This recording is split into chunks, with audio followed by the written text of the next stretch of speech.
Très, très, très content de lui parler ce soir à l'émission et vous allez rapidement comprendre pourquoi. Ça fait longtemps qu'on n'a pas jasé. Jocelyn Thibault est avec nous. Jocelyn, comment ça va? Ça va très bien, toi? Excellent. Bon, ta double émotion ce soir et double match sans lendemain, toi qui es actionnaire du Phoenix de Sherbrooke notamment. Et au deuxième tour éliminatoire de la Q, vous tirez de l'arrière 3-0 contre les Cataractes de Shawinigan. C'est un résultat qui, moi, personnellement, me surprend un peu. Jocelyn, quel est ton point de vue là-dessus? Oui, c'est des résultats qui sont un peu surprenants. Les Cataractes, ils ont une bonne équipe. Ils ont eu une super bonne fin de saison. On a bien, en termes de hockey, on a bien matché contre eux cette année. On a eu une très, très bonne série contre l'Armada, gagnée en 5. Je dirais que les deux premiers matchs ont été très serrés. On a ces matchs qui sont finalement décidés là, en fin de match. Et puis, par la suite, le dernier match aussi, c'était 2-2 en deuxième période. Et puis, on a laissé les matchs filer. Bref, c'est une grosse commande devant nous. 0-3, le match 4 est à la maison ce soir, donc on va espérer gagner ce match-là. C'est un à la fois, vraiment. Mais les Cataractes jouent très, très bien actuellement. Puis il faut vraiment que le Phoenix joue son meilleur match parce que c'est difficile. On n'a pas beaucoup d'espace sur la patinoire et puis on a difficulté à générer de l'attaque. Toi qui as adopté Sherbrooke, mais littéralement, là, qui a épousé Sherbrooke au sens propre comme au sens figuré, Jocelyn, à l'époque où tu sévissais devant le filet des Faucons de Sherbrooke, c'était le vieux Palais des Sports Léopold Drolet, loin de l'amphithéâtre magnifique dans lequel je me suis retrouvé un peu plus tôt cet hiver pour aller diriger les pompiers de Sherbrooke qui jouaient un match bénéfice contre les policiers. C'est extraordinaire ce que vous avez fait comme transformation avec ce building-là. Bravo pour ça et bravo à toute l'organisation. C'est devenu un building de rêve pour du hockey junior, alors qu'à l'époque, même s'il y avait des Thibault et d'autres joueurs vedettes, c'était un peu inhospitalier comme dans un peu drabe, parce que c'était très éco, c'était très large. Et là, vous arrivez à connaître du succès devant de très bonnes foules. Oui, tout à fait. Merci, JC. Écoute, on est revenu dans la LHJMQ à Sherbrooke en 2012-2013. Avant ça, on a pris presque 2 ans avec la ville de Sherbrooke pour justement refaire les plans du Palais des Sports. On a eu une excellente collaboration de la ville de Sherbrooke à l'époque. Et puis, je pense qu'on a fait un bon travail pour rendre l'amphithéâtre un peu plus intime. On a une 30-32 loges corporative dans le Palais des Sports maintenant. Puis c'est un peu ce qu'on voulait faire, c'est rendre le palais un peu plus intime. C'était grand, c'était vaste.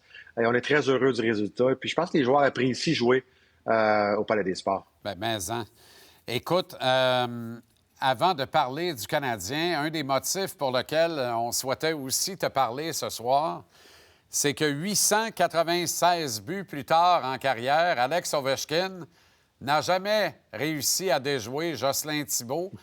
Et tu as reçu un cadeau pour honorer le fait que toi, tu as réussi à ne pas accorder de but à Jocelyn Thibault, comme bon nombre d'autres gardiens, bien qu'il ait battu à peu près 3 gardiens qu'il a rencontrés et trouvés sur sa route.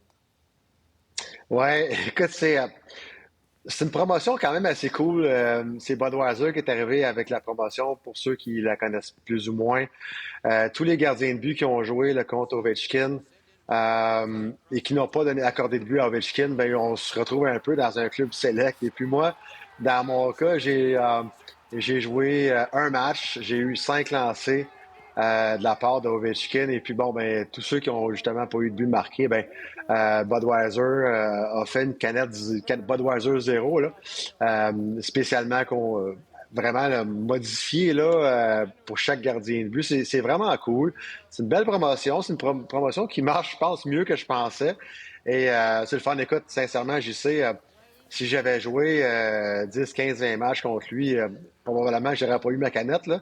Mais c'est cool. Et puis, c'est un beau souvenir. C'est quand même le fun de se remémorer des souvenirs comme ça une quinzaine d'années plus tard.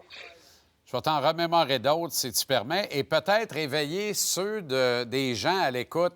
La mémoire collective. La mémoire est une difficulté qui oublie. J'aime bifurquer et arranger cette expression de cette façon-là. Pourtant, Jocelyn, tu sais, t'es arrivé à Montréal à grand renfort de publicité, un peu malgré toi parce que on parlait du départ de Patrick Roy. On connaît tous les circonstances de cette transaction-là. Au bout du compte, tu as passé 4 saisons seulement avec le Canadien, mais en 4 ans, à 3 reprises, tu es dans le filet pour qualifier l'équipe pour les séries éliminatoires. Ce soir, c'est Samuel Montembeault qui peut vivre cette ivresse. Mais regarde ça, le 6 avril 1996, dans un gain de 2-1 contre les Panthers de la Floride, tu effectues 31 arrêts. Ce soir-là, vous ne vous qualifiez pas, mais 4 jours plus tard, il y a une équipe qui perd un match et qui vous permet d'être qualifié grâce à cette victoire-là. Par contre, le 12 avril 1997, vous entrez en série dans un verdict nul de 3-3 où tu réalises 30 arrêts. Et le 11 avril 1998, un autre verdict nul de 3-3, cette fois contre les Islanders et non les Flyers. C'est drôle, hein? C'est les 2 derniers adversaires des Blue Jackets cette semaine. Tu réalises 29 arrêts et vous entrez en série ce soir-là. Sauf erreur, là, on n'a pas le détail dans le tableau, malheureusement. C'était 80e match, 82e match et 81e match, quelque chose comme. Là. Donc, c'était à minuit moins 10. Là. Puis ce soir, c'est le 82e match du Canadien. Puis c'est Sam Montembeault qui peut faire un Jocelyn Thibault lui-même. Oui, écoute, ça rappelle des super beaux souvenirs. Je me souviens de ces matchs-là. Et puis effectivement, on a fait les séries chaque année que j'ai eu la chance de jouer à Montréal. C'est particulier. Puis tu l'as dit tantôt, Samuel va avoir la chance d'accomplir ça ce soir, d'amener son club en série. Écoute, c'est génial. Je cherche le meilleur mot que turnaround, mais vraiment le tournant que le Canadien de Montréal a pris cette saison-là, justement, à se mettre dans le mix pour faire les séries. Mais on se souvient du début de saison du Canadien, là, novembre, décembre. Il n'y avait pas grand monde au Québec qui pensait que le Canadien de Montréal allait être dans cette position-là ce soir. Donc, oui, effectivement, je pense que c'est le genre de match que tu rêves de participer. Puis un gars comme Samuel, pour lui, personnellement aussi, je pense que ce serait un grand accomplissement pour lui ce soir d'amener son club en série et de faire vivre justement, non seulement à son équipe, mais aux fans du Canadien des séries pour une première fois en plusieurs années. C'est un beau moment qu'on espère vivre ce soir. Les meilleurs fans au monde, mais qui t'ont donné du tough love à Montréal, Jocelyn. Évidemment, encore une fois, c'est pas de ta faute. T'as chaussé des patins. Les pires patins que tu ne pouvais pas chausser, ceux de Patrick Roy. Mais moi, je regarde ces 3 faits d'armes-là. Aujourd'hui, il y en a qui tueraient pour que le Canadien entre en série ce soir. Tu comprends?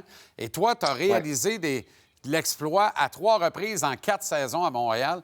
Parle-moi de comment tu te sentais la journée de ces matchs-là et lorsque tu prenais le filet le soir de ces matchs-là, ta posture mentale, là, comment tu arrivais à faire le vide puis à ignorer que tu es un Québécois francophone, gardien de but du Canadien, puis tu as la charge d'amener l'équipe en série éliminatoire? Bien, c'est une bonne question, j'y sais. Puis dans mes souvenirs, je peux pas dire que je ressentais beaucoup plus de nervosité. À ce temps-là de l'année, tu es assez bien rodé. Là, c'est sûr que je me souviens, en tout cas, très, très précisément du match contre les Flyers. C'était 3-3. Et puis, à l'époque, évidemment qu'il n'y avait pas il n'y avait pas 3 contre 3, puis il n'y avait pas de fusillade. On acceptait les matchs nuls. Puis je me souvenais très, très particulièrement de ce match-là, que je savais qu'avec, évidemment, avec un match nul, qu'on allait se classer en série. Puis, je voulais tellement fermer la porte, je voulais tellement qu'on gagne ce match-là. Mais je me souviens pas d'être plus nerveux, je me souviens pas de rien de spécial au-delà du fait qu'on voulait vraiment aller accomplir ces faits-là. Et puis, je pense que tout le monde mettait l'épaule à la roue. Tout le monde avait joué des bons matchs. Mais on voulait absolument se classer. Puis je pense que c'est dans cet esprit-là que les gars vont arriver ce soir. Je ne suis pas convaincu qu'ils vont être très nerveux, mais je suis convaincu que les gars... Je m'attends à un très, très bon début de match. Je m'attends que les Canadiens sortent très fort en première période, qui établissent leur territoire, leurs intentions. Puis j'ai l'impression que c'est ça qui va arriver. Si tu avais un conseil à donner à Sam, qu'est-ce que tu lui dirais à l'aube du match de ce soir? Est-ce que c'est un peu ça? Change rien, reste calme, il ne se passe rien, c'est un match comme un autre? Oui. Dans les faits, tu peux pas changer ta préparation au moment où tu es rendu. Samuel, il en a joué des gros matchs dans sa carrière. Il a connu des championnats du monde. Puis jouer à Montréal, tu es habitué d'en jouer des gros matchs. Bref, effectivement, rien changé. de se préparer quand même un autre match. Et puis, je suis convaincu que en termes d'hockey ou en termes sportifs, on dit trust the process, fait confiance au processus. Le processus était bon pour Samuel depuis le début de la saison. Donc, s'il fait ça, il n'y a pas de raison que ça se passe pas bien pour lui.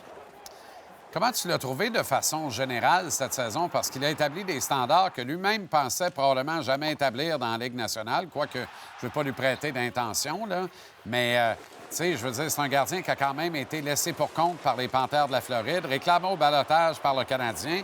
Il n'a rien volé à personne, là. Il mérite tout ce qui lui arrive. Ouais. Cette année, on sent que ce gars-là n'a pas encore atteint son plein potentiel, Jocelyn. Effectivement, c'est un gars qui progresse beaucoup.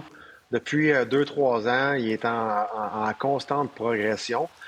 Cette année, il n'y a pas des chiffres extraordinaires, mais quand même, quand on regarde dans les statistiques avancées, il est dans les meilleurs de la Ligue par rapport au but donné versus la qualité des chances qu'il affronte là, match après match. C'est un gars qui a eu beaucoup d'ouvrages cette année. C'est un gars, dans les matchs, qui a gagné.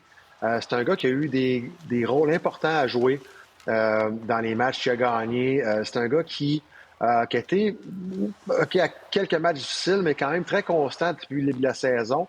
Et puis, il n'y a pas de doute pour moi que si Montembeault n'a pas la saison qu'il a, le Canadien n'est évidemment pas dans la situation, dans la position qu'ils sont ce soir. Bref, belle progression pour lui.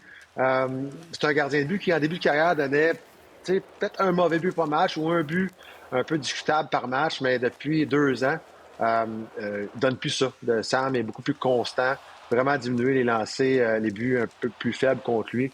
Alors bref, c'est un gars qui mériterait d'amener son club en série ce soir. Prédiction pour le match de ce soir, Jocelyn? Ben, victoire du Canadien. Moi, je pense que ça va être moins serré que les gens pensent. Moi, je pense que je m'attends à un 4-1, 5-1. Wow. Mais on verra. Écoute, difficile à prédire. Les Hurricanes, ils ont une formation aussi qu'on connaît plus ou moins avec beaucoup, beaucoup de nouveaux joueurs.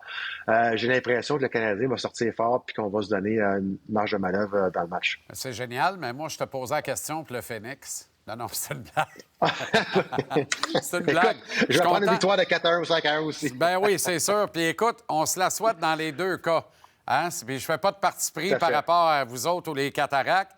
Il reste du lousse dans cette série-là. Là. C'est 3-0. On étire ça pour le grand bonheur des fans qui accourent dans les arénas de hockey junior. Merci d'avoir pris le temps, Jocelyn. C'est toujours un plaisir. Il reste quelques billets pour le match de ce soir. Shawinigan et le Phoenix. C'est au Palais des Sports. Léopold de Relève, vous avez encore le temps de vous rendre. Merci, mon ami. Salut. Merci, JC. Salut, à bientôt.